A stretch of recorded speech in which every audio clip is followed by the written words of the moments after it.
أشهد أن لا إله إلا الله وحده لا شريك له وأشهد أن محمدا عبده ورسوله أما بعد فأعوذ بالله من الشيطان الرجيم بسم الله الرحمن الرحيم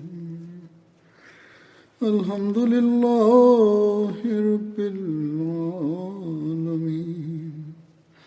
الرحمن الرحيم مالك يوم الدين إياك نعبد وإياك نستعين اهدنا الصراط المستقيم صراط الذين أنعمت عليهم غير المغضوب عليهم ولا الضالين.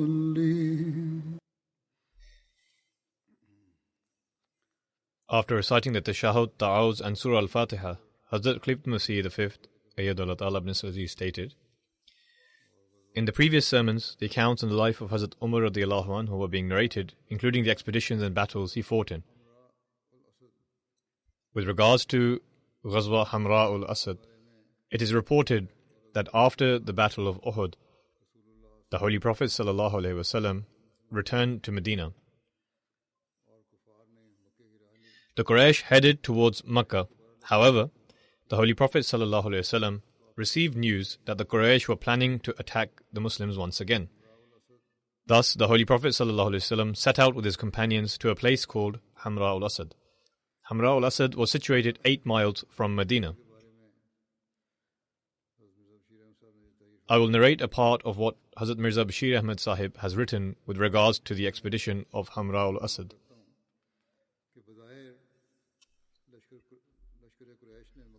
Although the army of the Quraysh had apparently taken to Makkah, it was apprehended that this move may be a plot to catch the Muslims off guard and suddenly return to attack Medina.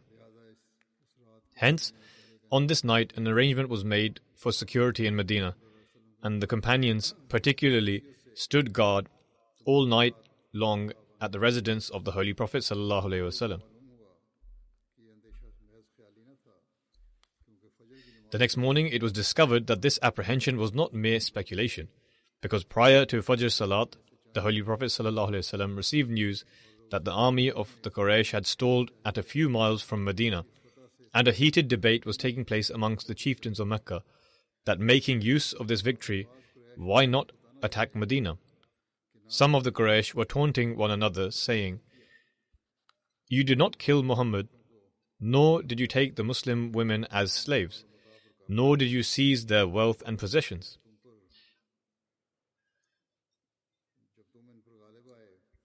Rather, when you gained dominance over them and received the opportunity to destroy them completely, you just left them and turned back so that they may collect strength again. There is still time, let us return and attack Medina and uproot the Muslims once and for all." In contrast to this, the others argued, "You have attained victory. Consider this to be good fortune enough and return to Makkah, lest we lose this repute as well, and this victory is turned to defeat."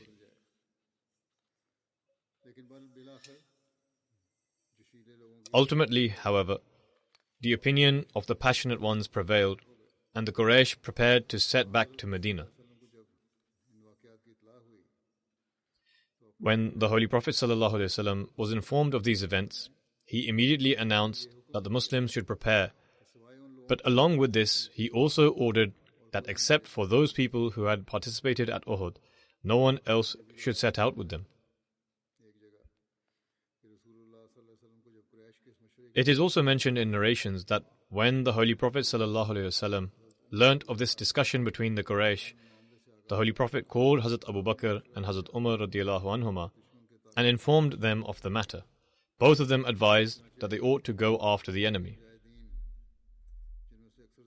Hazrat Mirza Bashir Ahmad Sahib continues, as such, the warriors of Uhud, most of whom were wounded, tied up their wounds and betook to the company of their master. It is written that on this occasion, the Muslims set out with such joy and zeal, as if they were a triumphant army which sets out in pursuit of the enemy. After travelling a distance of 8 miles, the Holy Prophet ﷺ reached Hamra al-Asad.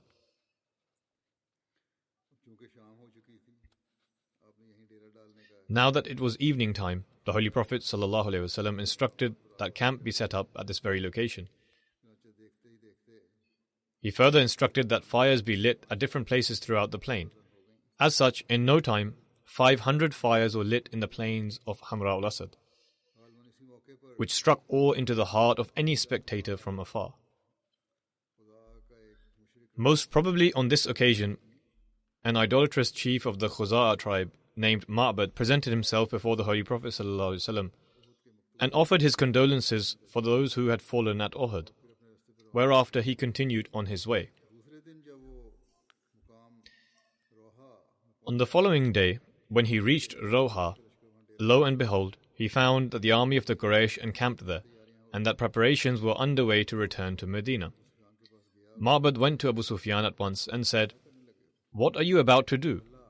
By God, I have just left behind the army of Muhammad at Hamra al-Asad, and never before have I seen such an awe-inspiring army. They are so passionate due to their regret for the defeat at Uhud that they shall reduce you to ashes on sight." Abu Sufyan and his followers were so awestruck by these comments of Ma'bad that they abandoned the idea of returning to Medina and made haste to Makkah at once. When the Holy Prophet ﷺ received news that the army of the Quraysh had fled in this manner, he thanked God and said, "This is the awe of God, which He has struck into the hearts of the disbelievers." After this, the Holy Prophet ﷺ stayed in Hamra al-Asad for another 2 or 3 days. Ghazwa Bani Mustaliq took place in Sha'ban 5 Hijri. This battle was also known as Ghazwa Muraisi. Mentioning this, Hazrat Mirza Bashir Ahmad Sahib writes, "The opposition of the Quraysh began to take on a more dangerous form day by day, and through their conspiracies, they had already incited many tribes against Islam and the founder of Islam. However, now their animosity created a new threat, in that those tribes of the Hijaz who had thus far held good relations with the Muslims now began to stand up against them due to the seditious designs of the Quraysh. In this respect, the Banu Mustaliq, a branch of the renowned Khuza'a tribe, took the lead and began to mobilize in order to launch an attack against Medina. Their chief, Harith bin Abi Dharar, toured the other tribes of that region and brought various other tribes aboard as well. When the Holy Prophet ﷺ received news of this, as an act of precaution, the Holy Prophet ﷺ dispatched a companion named Buraidah bin Husayb towards the Banu Mustaliq in order to gather intelligence and urged him to return swiftly with insight into the state of affairs.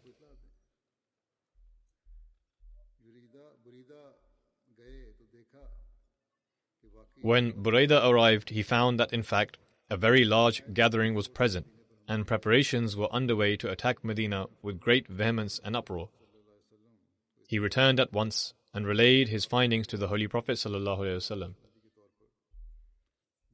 According to his custom, as a preemptive measure, the Holy Prophet ﷺ urged his companions to set out towards the dwellings of Banu Mustaliq. A large number of companions prepared to go forth. In fact, a large group of hypocrites, who prior to this had never come along in such numbers, also set out. The Holy Prophet ﷺ left behind Abu Dharr Ghafari, or in light of various narrations, Zayd bin Haritha, as the Amir of Medina, and set out in the name of Allah from Medina in Sha'ban 5 Hijri. There were only 30 horses in the army, albeit camels were available in somewhat greater number. The Muslims travelled on these horses and camels in turns. During the course of this journey, the Muslims happened to find a spy of the disbelievers, who was taken captive and presented to the Holy Prophet ﷺ. After questioning him, the Holy Prophet ﷺ was assured that he was actually a spy. The Holy Prophet attempted to probe him for information relevant to the disbelievers, but he refused. Furthermore, since his attitude was suspicious, according to the customary law of warfare, Hazrat Umar executed him. After this, the Muslim army continued to advance. When the Banu Mustalik found out about the imminent arrival of the Muslims and received news that their spy had been killed, they became very fearful. Their actual intention was to somehow attack Medina unexpectedly. But owing to the alertness of the Holy Prophet ﷺ, the tables had now turned. They became immensely awe-stricken. And the other tribes who had come out to join them in support became so fearful due to the power of God that they immediately left their side and returned to their homes. However, as for the Banu Mustalik, the Quraysh had so deeply intoxicated them with enmity towards the Muslims that they still did not hold back from war and remained fully bent upon fighting the Muslim army with full force. When the Holy Prophet ﷺ reached Muraisi, close to where the Banu Mustalik were present, which is a place situated between Mecca and Medina near the coast of the sea, the Holy Prophet ﷺ ordered the setup of camp. After arranging the ranks and the distribution of flags, etc., the Holy Prophet ﷺ instructed Hazrat Umar to move forward and announced to the Banu Mustalik that even now, if they refrain from their enmity towards Islam and accept the rule of the Holy Prophet ﷺ, they would be given peace and the Muslims would return. However, they vehemently refused and prepared for war. It is even written that the first arrow was shot by a man from their tribe. When the Holy Prophet ﷺ witnessed their hostility, he ordered the companions to fight as well, as the enemy had already started to fight. For some time, both sides exchanged a shower of arrows, upon which the Holy Prophet ﷺ ordered the companions to launch a sudden attack. As a result of this sudden assault, the disbelievers lost their footing. The Muslims surrounded them so skillfully that their entire tribe became surrounded and was forced to throw in their arms. With only 10 casualties among the disbelievers and 1 from among the Muslims, this war, which could have taken on a dangerous form, came to an end.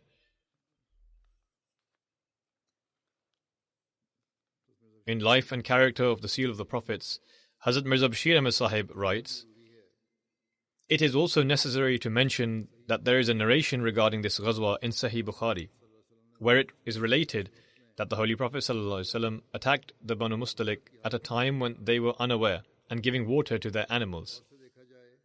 However, if one contemplates this narration is not in contradiction to the account related by historians. Rather, both these narrations relate to 2 different times. That is to say, when the Muslim army reached close to the Banu Mustalik, at a time since they were unaware that the Muslims had reached so close, even though they were definitely aware that the Muslim army was about to arrive, they were still at ease in an unorganized state. It is this very state to which Bukhari has made mention. However, when they received news that the Muslims had arrived according to their previous preparation, they immediately aligned in battle array and prepared to fight. The historians have alluded to this second state. Allama Ibn Hajar and other research scholars have reconciled these 2 varying narrations in this very manner, and it is this elucidation which seems to be correct. On the return from the expedition of Banu Mustalik, an incident occurred which has been narrated in Sahih Muslim. Hazrat Jabir bin Abdullah radiallahu anhuma narrates, We were with the Holy Prophet ﷺ during an expedition, i.e. the expedition of Bani Mustalik, when a man from among the Muhajirin struck a man from among the Ansar on his back. The man from the Ansar called out to the Ansar, and the Muhajir man called out to the Muhajirin, i.e. both called out for help from their people. This news reached the Holy Prophet ﷺ, and when he heard the commotion, he said, "What is the cry of the Jahiliyyah period?" They said, "O Messenger of Allah, a man from the Muhajirin struck a man from the Ansar on his back." The Holy Prophet ﷺ said, "Leave that, for it is a senseless act," i.e. to quarrel over the smallest of matters is futile. When Abdullah bin Ubay, who was present there at the time, heard this, he said, "He may have done this, i.e. a Muhajir may have hit a man from the Ansar, even if it is a slap. But by Allah, if we return to Medina, then certainly the most honorable, God forbid, would throw out the most wretched." Hazrat Umar radiallahu anhu submitted, "O Messenger of Allah, grant me permission to sever the head of this hypocrite." The Holy Prophet ﷺ said, "Leave him. I do not wish for people to say that Muhammad killed his companions."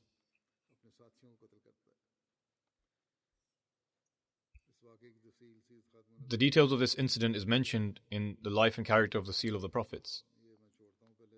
I will leave this as it has been mentioned previously. Nonetheless, in Sirat ibn Hisham, it is mentioned that in his final days, whenever Abdullah bin Ubay would say such things, his people would label him to be extremely indolent. When the Holy Prophet ﷺ learnt of his condition, he said to Hazrat Umar radiallahu anhu, "O Umar, the day you asked me permission to kill him, had I granted you permission, people would scorn and curl their lip. But now, if I command these same people, who would have previously shown contempt, to kill him, they would readily do it." After demonstrating patience, those very people who supported him previously, now that his matter has come to light, have turned against him, and can even go to the extent of killing him. Hazrat Umar said, "By Allah, I now know that the verdict of the Holy Prophet ﷺ was far greater and more blessed than my suggestion."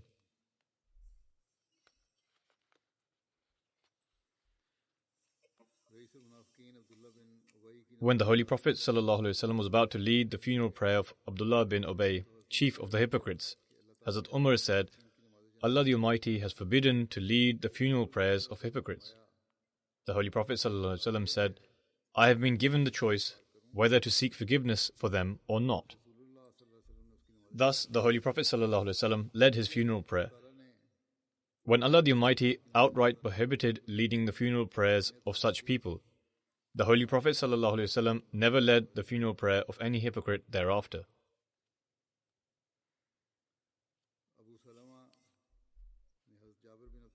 Abu Salama narrated from Hazrat Jabir bin Abdullah that on the day of the Battle of Khandaq, Hazrat Umar radiallahu anhu came after the sun had set and was admonishing the disbelievers of the Quraysh. He said, "O Messenger of Allah, I was not even able to offer the Asr prayers, and it is now after sunset." The Holy Prophet ﷺ said, "By God, I too have not offered the prayers." Subsequently we got up and went towards Buthan. Buthan was the name of one of the valleys in Medina. Over there the Holy Prophet ﷺ performed ablution, and we also performed the ablution for prayers. And then we offered the Asr prayers after sunset. After this, the Holy Prophet ﷺ offered the Maghrib prayers. This is a narration from Bukhari.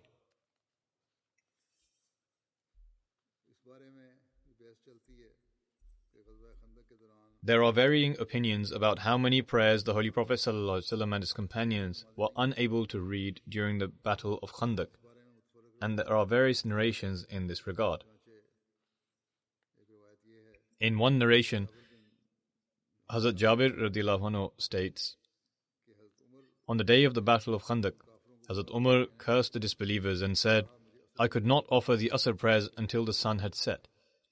He then said that he went to Bhutan and offered the Asr prayers after the sun had set, after which he offered the Maghrib prayers. This is also a narration of Bukhari. In the previous narration, there was mention that the Holy Prophet ﷺ was also with him. Hazrat Ali radiallahu anhu has narrated that on the day of the Battle of Khandaq, the Holy Prophet ﷺ said, May Allah fill the homes and the graves of those disbelievers with fire, because they kept us occupied and prevented us from praying Salatul Wusta, i.e. the middle prayer, until the sun had set. Then Abu Ubaidah bin Abdullah narrates on the authority of his father.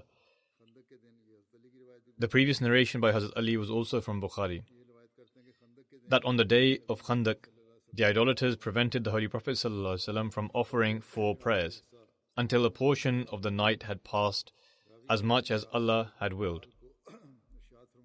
The narrator further says that the Holy Prophet instructed Hazrat Bilal to call the Adhan. He then instructed him to call the Iqamah and led the Zohr prayers.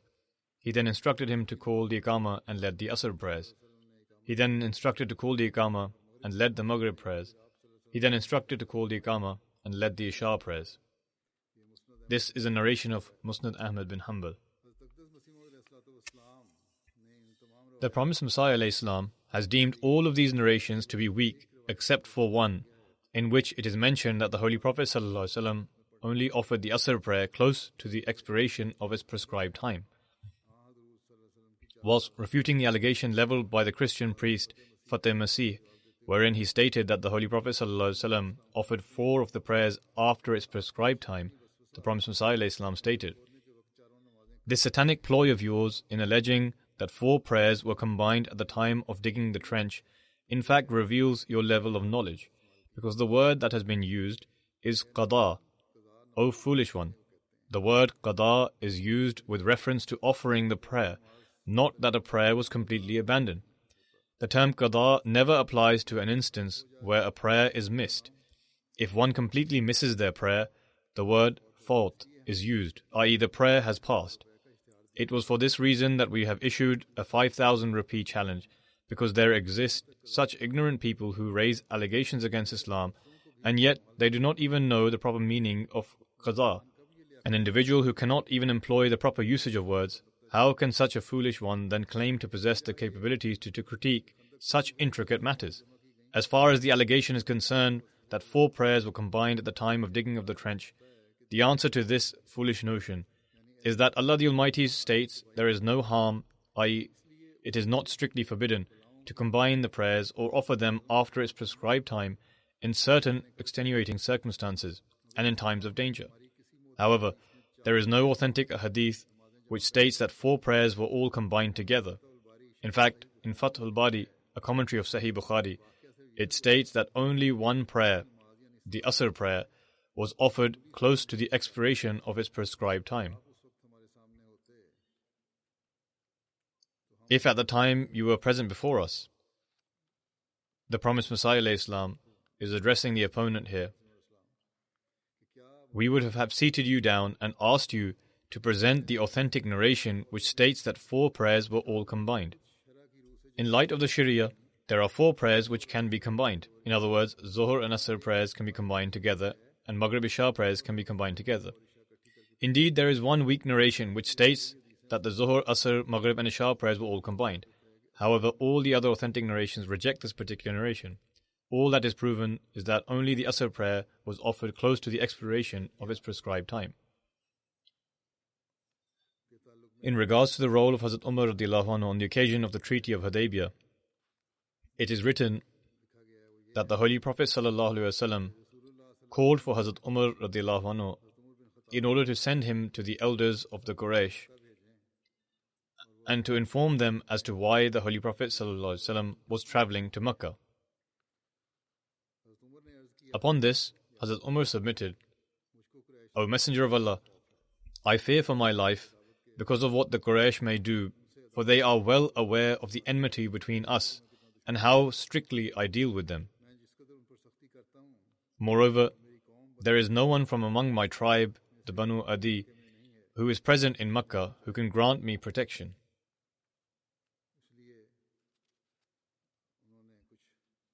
Hence, Hazrat Umar expressed slight hesitance.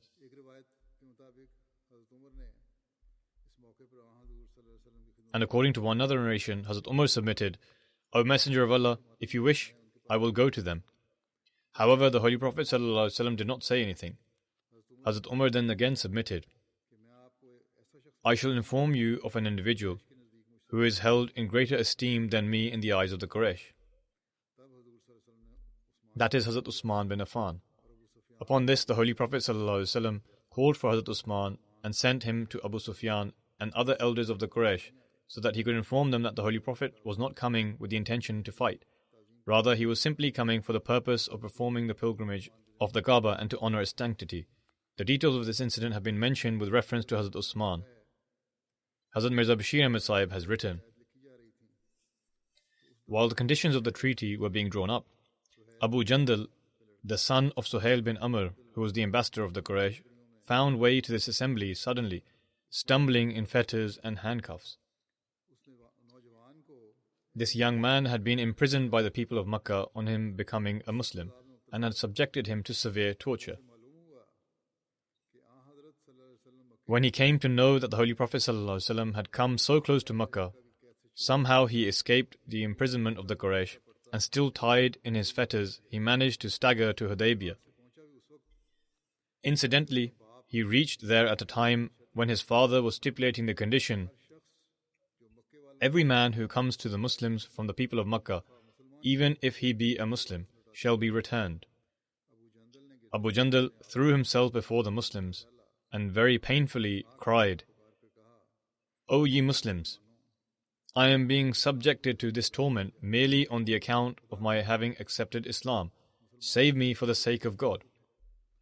Upon the sight of this, the Muslims began to toss in agony. But Suhail also remained obstinate and said to the Holy Prophet, as per this treaty, this is the first demand I make to you, that you return Abu Jandal to me.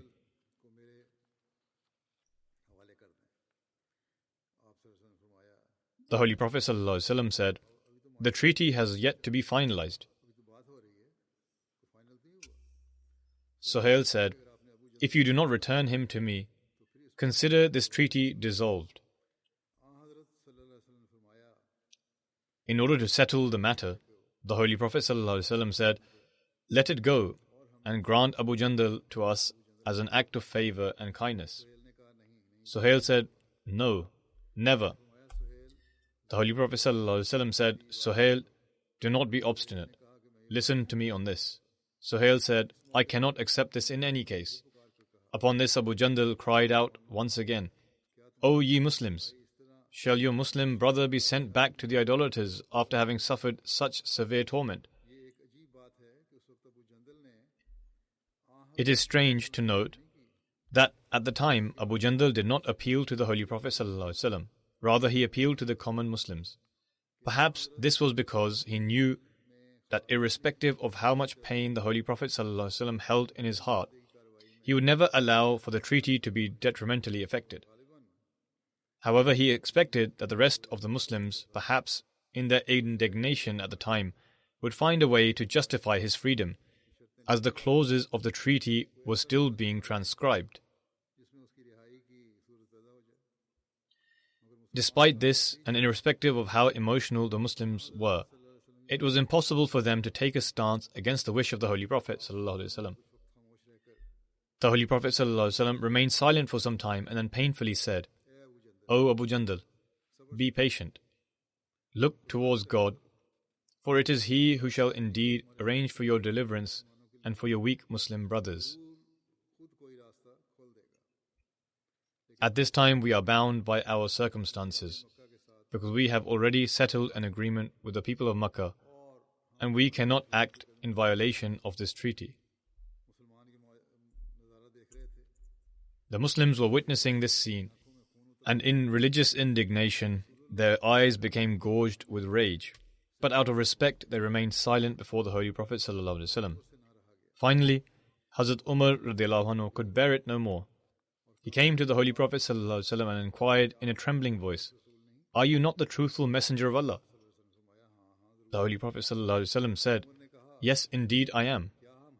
Umar responded, "Are we not upon the truth, and our enemy upon falsehood?" The Holy Prophet ﷺ responded, "Yes, indeed it is so." Umar said, "Why then should we bear this humiliation in the matter of our true religion?" Upon seeing this state of Hazrat Umar, the Holy Prophet ﷺ concisely said, "Look hither, Umar. I am the messenger of God. I understand the will of God, and I cannot act against it, and it is He who shall be my helper." But the indignation in the mood of Hazrat Umar was growing, moment by moment. He began to say, "Did you not say that we would perform tawaf around the Kaaba?" The Holy Prophet ﷺ said, "Yes, indeed I did. But did I also say that this tawaf would definitely be this year?" Umar replied, "No, you did not." The Holy Prophet ﷺ responded, "Then be patient.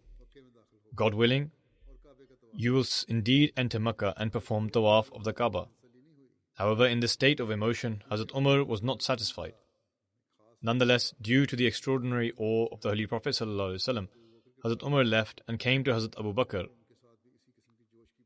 In his emotion, he asked the same question again, and Hazrat Abu Bakr also responded in the same way as the Holy Prophet ﷺ. However, Hazrat Abu Bakr also advised him, "O Umar, look hither. Control yourself. Do not allow for your grip to loosen from the rope of Allah's Messenger. By God, this man, in whose hand we have given our own, is without a doubt truthful." Hazrat Umar said that at the time, because of his emotion, he said such things, but later he felt exceedingly repentant. Moreover, in order to wash away the effects of this weakness, as a form of repentance, he performed many voluntary acts as an expiation. In other words, he gave charity, fasted, offered voluntary salat, and even freed numerous slaves, so that this blemish or weakness could be cleansed. Hazrat Khalifa Masih IV rahimahullah would also deliver speeches on the occasion of Jalsa prior to his Khilafat as well. I shall present a part of his speech in relation to this. He states, "There is no doubt that the anguish which emanated from the heart of Hazrat Umar in the form of a question was also felt in the hearts of many others.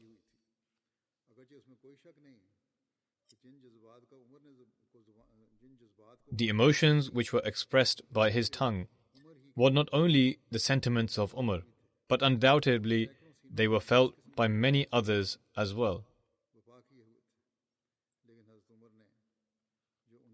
The courage demonstrated by Hazrat Umar to express this feeling was an oversight on his part, that thereafter Hazrat Umar always regretted this. He kept many fasts, offered many prayers, gave charity in abundance, and drenched the prayer mats in anguish, constantly reciting istighfar. But still the fire of regret was not extinguished. The anguish felt at the time of the Treaty of Hudaybiyah was temporary, and very quickly this was transformed into contentment through the mercy bestowed from the heavens. However, the feeling of regret which was left in the heart of Umar owing to this question he had asked in haste continued to remain with him, and this feeling never left him. He would always wish that he had never asked such a question to the Holy Prophet ﷺ. Hazrat Khalifa Masih IV rahimahullah further states, "I often ponder that when Hazrat Umar was breathing his last, close to his demise, and was praying that, 'O Allah, I do not seek the reward for my good deeds, rather I seek forgiveness for my mistakes.' Among all these mistakes, the one that may have caused him the greatest anguish was the one that he committed in the plains of Hudaybiyah.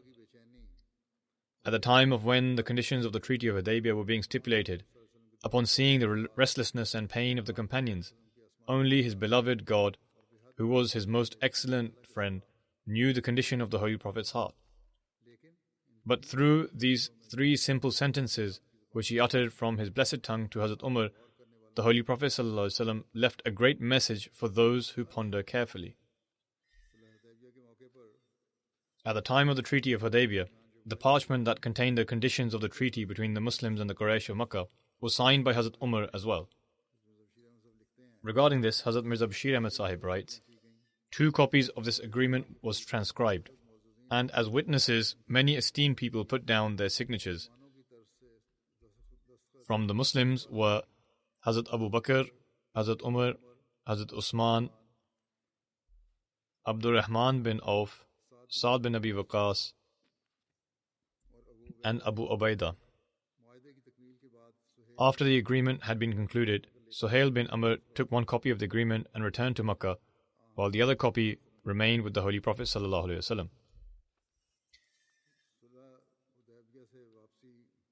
Regarding the return journey from Hudaybiyah, it is written in the life and character of Seal of the Prophets. After making his sacrifice, the Holy Prophet ﷺ ordered the return to Medina. At the time, it had been a little under 20 days since the Holy Prophet ﷺ had arrived in Hudaybiyah. During his return journey, when the Holy Prophet reached Qura al-Ghamim near Usfan. Usfan is situated 103 kilometers from Makkah, and Qura al-Ghamim is a valley situated 8 miles from Usfan. And it was night. The Holy Prophet ﷺ made an announcement and gathered all the companions. He said, "This night, a chapter has been revealed to me, and it is more dear to me than all things of this world. It is as follows. Inna fatahna laka fatham mubina. Liyaghfira laka Allahu ma taqaddama min dhanbik. Wa ma ta'akhkhara wa yutimma ni'matahu alayk. Wa yahdiyaka siratan mustaqima. وَيَنْصُرَكَ اللَّهُ نَصْرًا عَزِيزًا." These are verses 2 to 4 of Surah Al-Fath, and it continues. The 28th verse is as follows.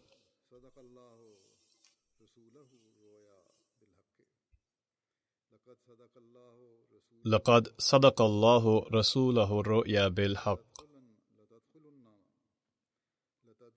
لتدخلن المسجد الحرام إن شاء الله آمنين محلقين رؤوسكم ومقصرين لا تخافون. Meaning, O Messenger, we have indeed given thee a magnificent victory, so that we may begin for you an era wherein the veil of forgiveness shall cover up thy shortcomings, past and future, and that he may complete his favor upon thee and may guide thee to the straight path of success. And indeed, Allah shall help thee with a mighty help. The truth is that God indeed fulfilled the vision of His Messenger. For now, God willing, you shall enter the sacred house in a state of security, some of you having their heads shaven and others having their hair cut short, and you shall have no fear. In other words, if you were to have entered Makkah this year, it would not have been an entry of security. It would have been an entry of war and bloodshed. However, in this vision, God had shown an entry of security, and it is for this reason that as a result of the agreement this year, a state of security has been devised. Now, in accordance with this vision shown by God, you shall soon enter the sacred mosque in a state of security. Indeed, it so happened. When the Holy Prophet ﷺ recited these verses to the companions, since the hearts of a few companions still felt the bitterness of the Treaty of Hudaybiyah, they became surprised, thinking that although they were returning in failure, but yet God was giving them good wishes on their victory.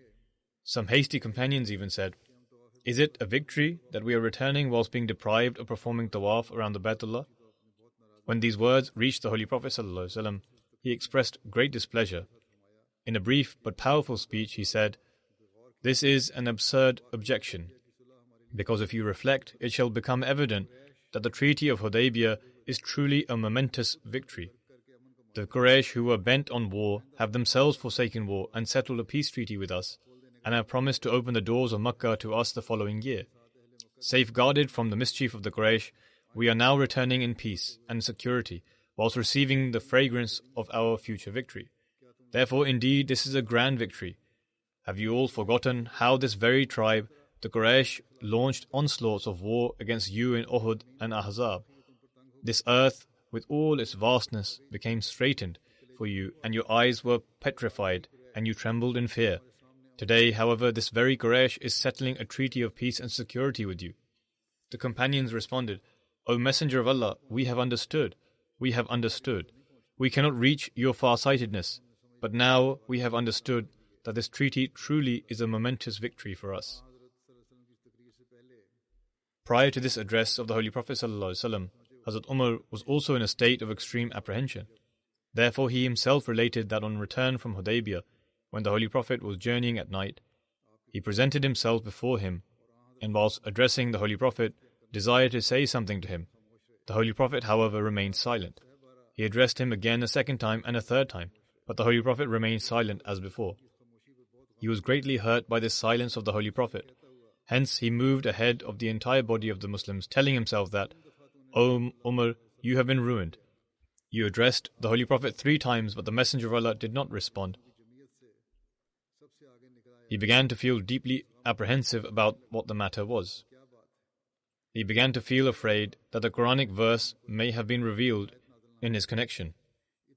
It had hardly been a moment when a man called out his name and said, "The Messenger of Allah has summoned Umar bin Khattab."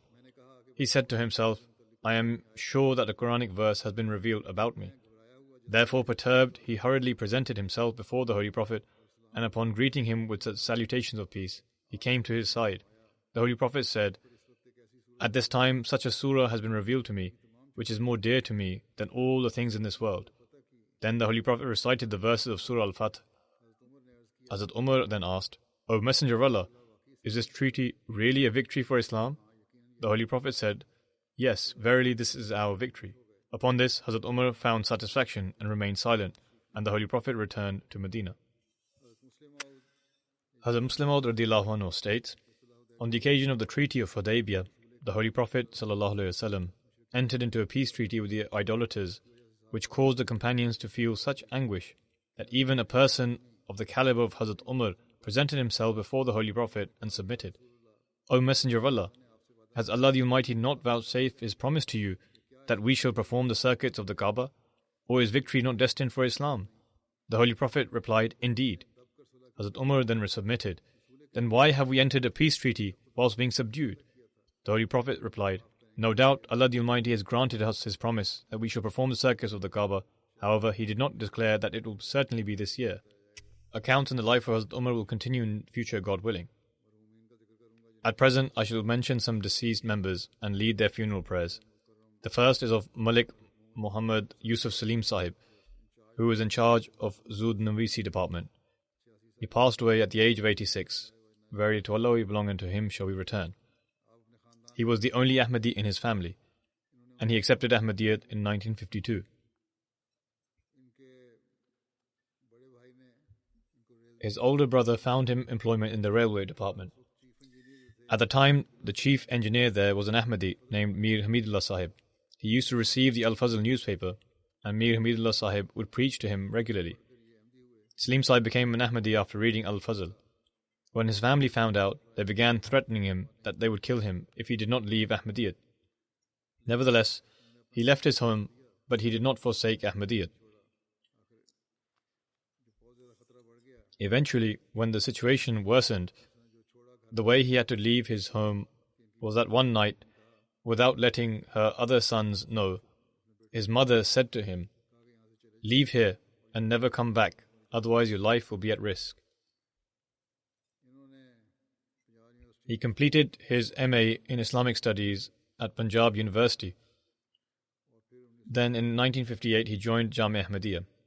In 1963 he graduated from Jamia Ahmadiyya and was appointed in the Iftar office with Malik Saifur Rahman Sahib, the Mufti of the community at the time. In 1967, he was then transferred to the Zud Navisi department. When Maulana Muhammad Yaqub Tahir Sahib, the in charge of the Zud Navisi department, passed away, Hazrat Khalifatul Masih III Rahimahullah appointed Malik Muhammad Yusuf Salim Sahib in his place.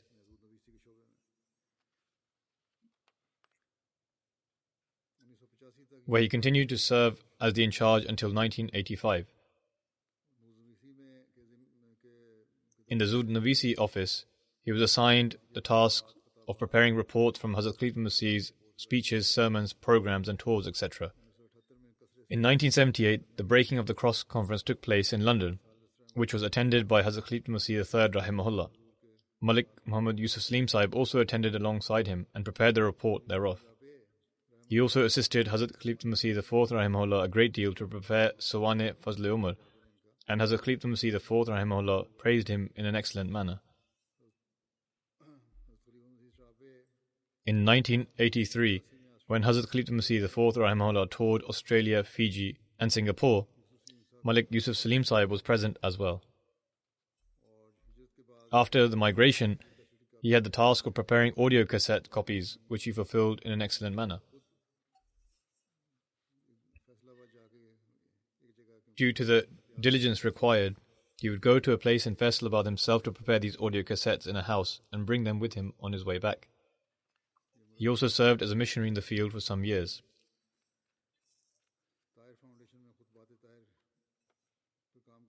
He had the opportunity of working on Khutbat-e-Tahir in the Tahir Foundation. He had the opportunity to write down the proceedings of the Shura.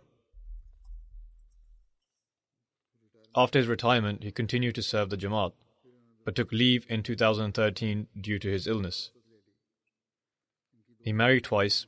He had a daughter from his first marriage, after which his wife later passed away. He remarried, and from this he has 2 sons and 3 daughters.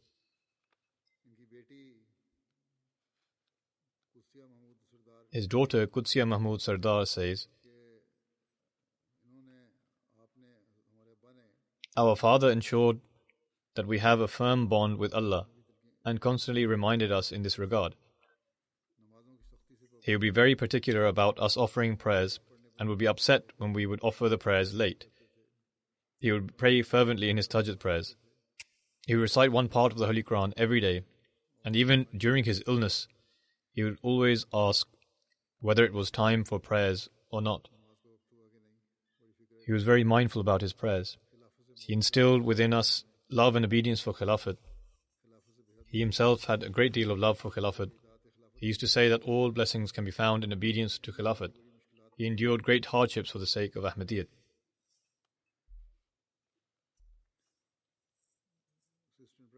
The Assistant Private Secretary, Rashid Tayyib Sahib, writes, "During the time of Hazrat Khalifa Masih III rahimahullah, Mirza Salim Sahib joined Zud Nawisi department. He was able to serve in this department for an extended period of time and would write out speeches, etc. He would prepare reports for the Jamaat newspaper Al-Fazl. He carried out his work with great responsibility, proficiency, and in an excellent manner. He also possessed a high literary standard. And as I mentioned, he also had the opportunity of accompanying Hazrat Khalifa Masih III rahimahullah and Hazrat Khalifa Masih IV rahimahullah on foreign visits to Africa and Europe. He was mindful of the finest details in his work. He would write every word with great concentration and caution, and while writing he would pray so that he would not stray from the true meaning. Even after retiring in 2013, if there was ever any difficulty faced in compiling the report for Shura, wherever he was called to the Private Secretary's office, he would show up immediately and would always express that he considered it an honor. I also recall him to have been a gentle person who remained immersed in his work, and he fulfilled his duty of being a life devotee. He quietly completed all his work, never made any demands, and led a simple life. May Allah the Almighty bestow His forgiveness and mercy and enable His progeny to carry on His virtues.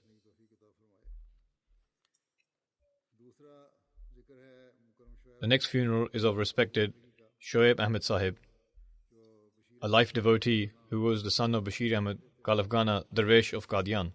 He passed away at the age of 56. Verily to Allah we belong, and to Him shall we return. He began serving the community in 1987.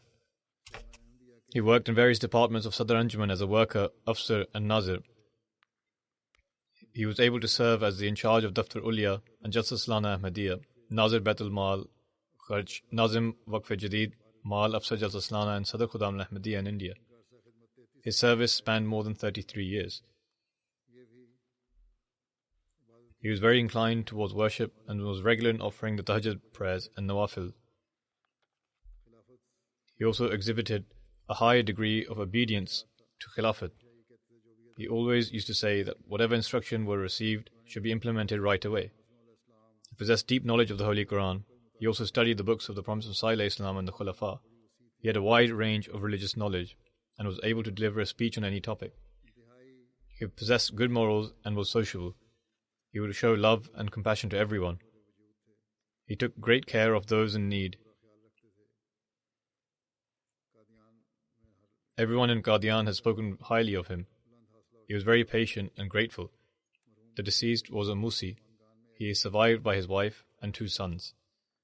He was the son-in-law of Jalaluddin Nair Sahib, Sadr Anjuman Ahmadiyya Qadian. Rafiq Beg Sahib, Nazir Baitul Mal Ahmad Qadian writes, I had the opportunity of working with him for 18 years in Majlis Khudam al-Ahmadiyya, India, and the office of Jalsa Salana Qadian. He would lead all those serving with his own practical example.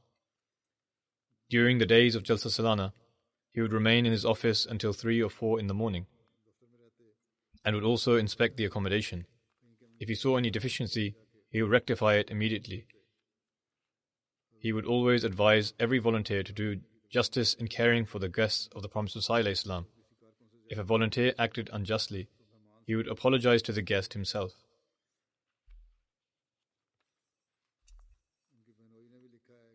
His brother-in-law has also written, he used to say that he never held any grudge against a single person in the world.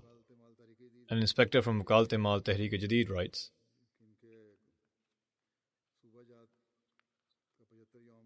he had a tour of his provinces in Kerala and Tamil Nadu which lasted 75 days. During this time I became ill, and he took care of me just like any parent would do. May Allah the Almighty bestow His forgiveness and mercy upon the deceased, and grant his children and wife patience and forbearance, and enable them to continue his virtues. The next funeral is of respected Maqsood Ahmed Bhatti Sahib, a missionary from Qadian who passed away on 18th of May at the age of 52. Verily to Allah you belong, and to Him shall we return. He was from the Jamaat of Charkor district, Rajouri, province of Kashmir. His time of service spanned 30 years. He was able to serve as Amir Zone Lucknow and as missionary in charge Srinagar for about 1 year. From 2017 until his demise, he was able to serve full-time as a central Qazi. He actively served in the Qaza department with sincerity. He settled dozens of cases. He would always remain concerned with the responsibilities assigned to him. In fact, in recent days when he was ill in hospital, as he had contracted the coronavirus, he was still concerned about his work. He was very sociable, good-natured, brave, intelligent, and an active life devotee. The deceased was a Musi. He is survived by his mother, 3 brothers, his wife, and 3 daughters. May Allah the Almighty treat the deceased with forgiveness and mercy, and keep his daughters in His protection, and enable them to continue His virtues.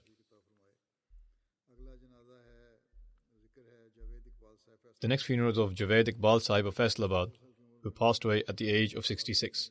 Verily to Allah we belong, and to Him shall we return. His son Talha Javed writes, Ahmadiyyat was introduced into his family through his paternal great-grandfather Baba Chakri, who was famous for making millstones and repairing them. He would carry out his work by calling out in the streets, and at the same time he would sing couplets of the Promised Messiah ﷺ in a loud voice in order to open avenues of propagating the message. By the grace of Allah, aside from the regular prayers, he regularly offered the tahajjud prayers and would advise everyone at home to offer prayers in congregation. And in fact, congregational prayers would regularly be offered in the home. He regularly recited the Holy Quran along with its translation. He especially made sure to listen to the Friday sermon and would have everyone at home sit with him to watch the sermon of NTA. He had a great passion for serving the faith. After the conditions of 1984, When the audio sermon of the Caliph would be relayed via cassette, he would put the cassettes in a bag and would go from village to village on his bicycle to deliver them. Then, when MTA was launched, he had a satellite dish installed at his home and would invite people to his home so that they could listen to the sermon. He is survived by his mother, wife, Amtul Basit, 2 sons, and a daughter. May Allah the Almighty treat him with forgiveness and mercy. The next funeral is of respected Madhia Nawaz, wife of Nawaz Ahmed Sahib, a missionary from Ghana. She passed away on 16th of April at the age of 36. Verily to Allah we belong and to Him shall we return. She was residing in Ghana, which is where she passed away. Her husband, who is a missionary, writes, "Over 16 years, I found that she possessed many great qualities. She was extremely forbearing and patient, kind and empathetic. She was an excellent mother and a faithful wife. In Ghana, wherever she found the opportunity, she would conduct classes for the local children. She taught her own children the Quran. She treated her in-laws in an excellent manner. She never responded to harsh words and would advise me to do the same. She would always advise others to pray. She was particular about the smallest details when it came to the moral upbringing of her children. She would often speak of the blessings of Khilafat to her children in order to attach them to Khilafat. She tended to the poor and was a virtuous person. She is survived by her husband and 3 children. Farad Safi, aged 13, Fazia, aged 8, and Zara, who is 1 year old. All 3 children are part of the Waqf-e-Nau scheme. MashaAllah. May Allah the Almighty accept her prayers in favor of her children, elevate her station in paradise, and bestow her with forgiveness and mercy.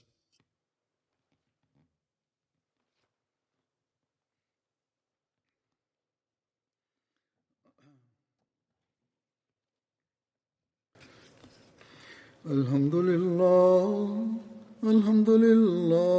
nahmaduhu wa nasta'inuhu wa nastaghfiruhu wa nu'minu bihi wa natawakkalu alayhi wa na'udhu billahi min shururi anfusina wa min sayyiati a'malina.